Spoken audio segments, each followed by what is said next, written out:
क्या आप भारत के सबसे लोकप्रिय मुस्लिम राजनेता का नाम जानते हैं? टाइम्स ऑफ इंडिया के सर्वे के मुताबिक असदुद्दीन ओवैसी भारत के सबसे लोकप्रिय मुस्लिम राजनेता हैं। पिछले साल उन्हें दुनिया के 500 सबसे प्रभावशाली मुसलमानों की लिस्ट में शामिल होने का खिताब दिया जा चुका है। असदुद्दीन ओवैसी को भारत सरकार संसद रत्न अवार्ड से सम्मानित कर चुकी है।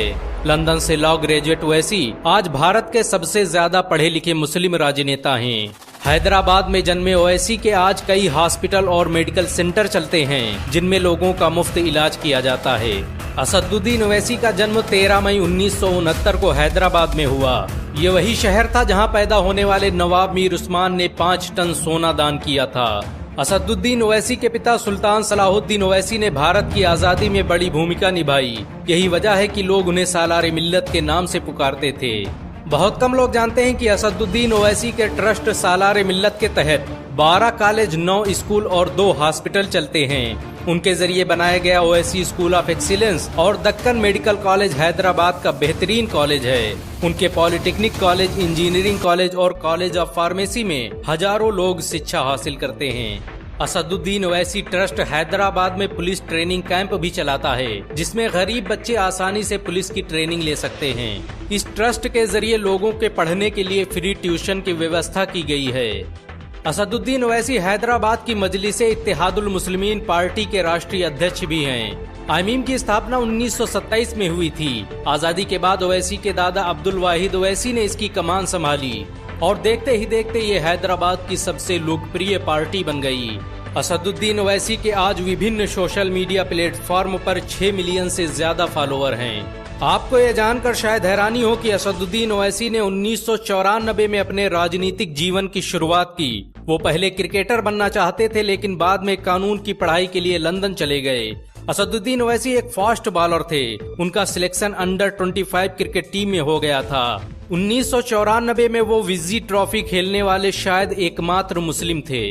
बहुत कम लोग जानते हैं कि असदुद्दीन ओवैसी लंदन से लॉ ग्रेजुएट हैं। ओवैसी उस्मानिया यूनिवर्सिटी से ग्रेजुएशन करने के बाद लंदन चले गए। लंदन में रहकर ही उन्होंने बैरिस्टर की डिग्री हासिल की और बाद में भारत के सबसे लोकप्रिय राजनेता बन गए। लंदन से आने के बाद ही उनके नाम में बैरिस्टर जुड़ा और वो बैरिस्टर असदुद्दीन ओवैसी के नाम से पुकारे जाने लगे।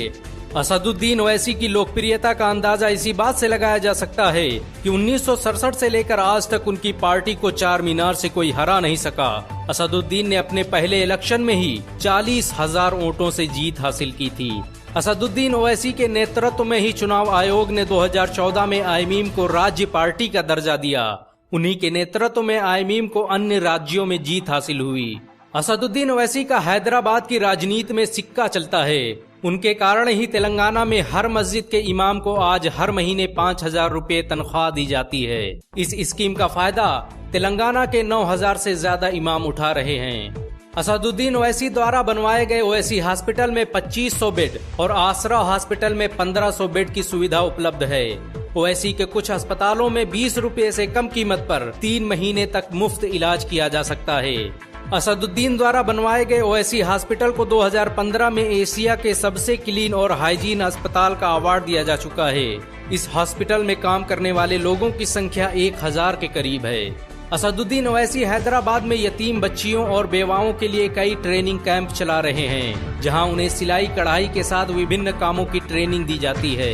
फोर्ब्स मैगजीन ने 2012 में ओवैसी की पार्टी आईमीम को तालीम और हेल्थ सेक्टर में काम करने वाली दुनिया की अकेली पार्टी होने का खिताब दिया था।